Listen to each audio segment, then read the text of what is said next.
ప్రపంచంలో రకరకాల చోట్లలో రకరకాల దేశాల్లో ఆ ప్రదేశాలను బట్టి వింత వింత పక్షులు ఉంటాయి.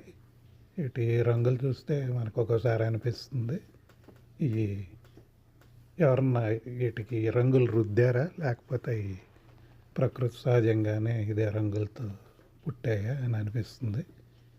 ఏమైనా కానీ ఈ సృష్టి చాలా అద్భుతంగా ఉంటుంది. ఈ పక్షుల్లోనే అనేక జాతులు, అనేక రకాలు, అనేక రంగులు అన్నీ ఉన్నాయి. వీటి ఆహారం కూడా విచిత్రంగా ఉంటుంది. కొన్ని పళ్ళు, కాయలు, గింజలు అవి తింటే, కొన్ని ఆకులు, మరికొన్ని పురుగులు, చేపలు, రకరకాల వస్తువుల మీద ఆధారపడి జీవిస్తూ ఉంటాయి. ఈ శీతోష్ణ స్థితిని బట్టి కూడా ఈ జాతులు ఆ ప్రదేశాల్లో ఉంటాయి. అమెజాన్ అడవుల్లో కొన్ని ఉంటాయి, బోర్నియా అడవుల్లో కొన్ని ఉంటాయి. మిగతా చోట్లంతా కూడా ఈ పక్షి జాతులు తక్కువ సంఖ్యలో ఉంటాయి, తక్కువ రకాల్లో కూడా ఉంటాయి. ఎందుకంటే ఇవి ఎక్కువగా అడవుల్లో జీవించడానికి అలవాటు పడ్డాయి కదా.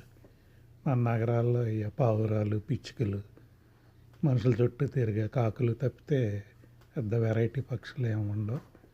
అవి మనకి రోజు చూడటం వలన అనుకుంటా అంత ఆకర్షణీయంగా కూడా ఏమి ఉండవు. వీటిని చూసినప్పుడు మాత్రం ఓహో అనుకుంటాం. వీటిని చూసినంతసేపు కూడా మనకు చాలా సంతోషంగా ఉంటుంది. మనమే అనుకుంటే ఇప్పుడు ఇవి డల్లాస్ ఎక్వేరియంలో ఉన్నాయి ప్రదర్శనలో. ఈ జనం ఇక్కడికి వచ్చే సందర్శకులందరూ కూడా చిన్నపిల్లల్ని తీసుకొస్తారు. వాళ్ళు మరి బేబీస్ ఉంటారు, ఒక మోస్తరు కిడ్స్ ఉంటారు. వాళ్ళు ఈ పక్షులను చూసి కేరింతలు కొడుతూ ఉంటారు. వాళ్ళు చాలా ఎంజాయ్ చేస్తారు. అలాగే ఇంకోటి నేను గమనించింది ఏంటంటే, ఈ స్థానికులు వాళ్ళ పిల్లలు చిన్నప్పటి నుంచే ఈ కెమెరాలు, తర్వాత ఫోన్లు అవి తీసుకుని వీటిని వీడియోలు అవి తీయటానికి చాలా సంసిద్ధంగా ఉంటారు. అదే మన దేశాల్లో అయితే ఇటువంటి సందర్శనశాలలో ఇన్ని జాతుల ప్రదర్శన అవి ఏమి ఉండవు. మన దేశంలో దొరికే ఆ ఏనుగులు, జింకలు, పుల్లు, సింహాలు ఇంతవరకే ఉంటాయి.